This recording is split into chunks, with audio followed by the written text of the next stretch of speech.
The legend of Atlantis has been one of the greatest mysteries in human history. It begins with the Greek philosopher Plato around 360 BC in his dialogues Timaeus and Crete. Plato wrote that Atlantis was a mighty empire that existed nearly 9,000 years before his own time. According to him, this civilization was located beyond the Pillars of Hercules, which today we know as the Strait of Gibraltar. At the entrance of the Atlantic Ocean, Atlantis was said to be a land of unimaginable wealth and beauty. It was larger than Libya and Asia combined, filled with fertile plains, flowing rivers, and towering mountains. The Atlanteans were described as powerful sailors and warriors, ruling over many islands and even reaching parts of Europe and Africa. Their capital city was extraordinarily built in a unique pattern of concentric circles, alternating between land and water. At its very center stood a magnificent palace, decorated with gold, silver, and ivory, where the great kings of Atlantis ruled. The people of Atlantis,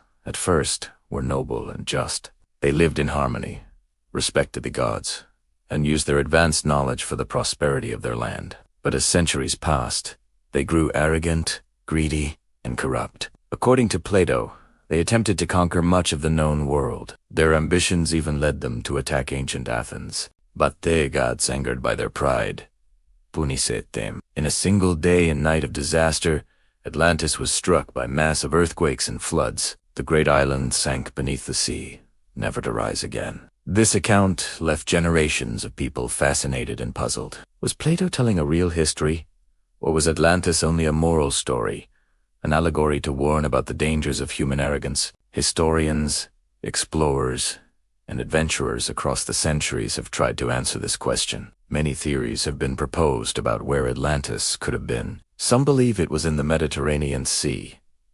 The volcanic eruption of Santorini around 1600 BC destroyed the advancement of civilization, which had impressive palaces, art, and sea trade. Some scholars suggest this disaster may have inspired the myth of Atlantis. Others think Atlantis lay in the Atlantic Ocean.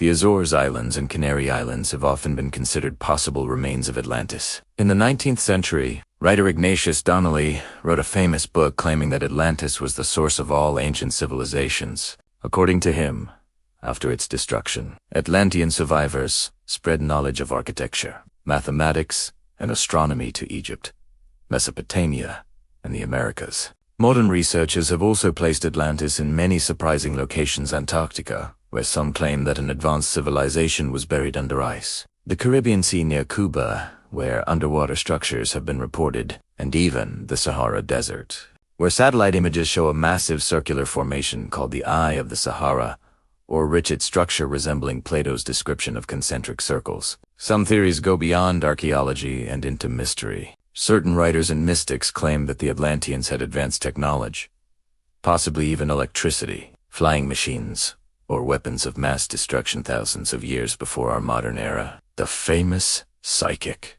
Edgar Cayce said that Atlantis was real and predicted that its ruins would one day be discovered near the Bahamas. Others have even connected Atlantis to extraterrestrials, suggesting that it was either influenced by aliens or destroyed by its own dangerous technology. Despite centuries of speculation, no solid archaeological evidence has ever proven Atlantis existed. Most mainstream historians believe that Plato invented the story as an allegory, a symbolic warning against corruption and greed. Yet, the mystery endures. Why? Because every great civilization that has ever risen, whether the Egyptians, the Romans, or the Mayans, also fallen. Atlantis symbolizes this eternal truth, that no matter how advanced, no society is immune to collapse.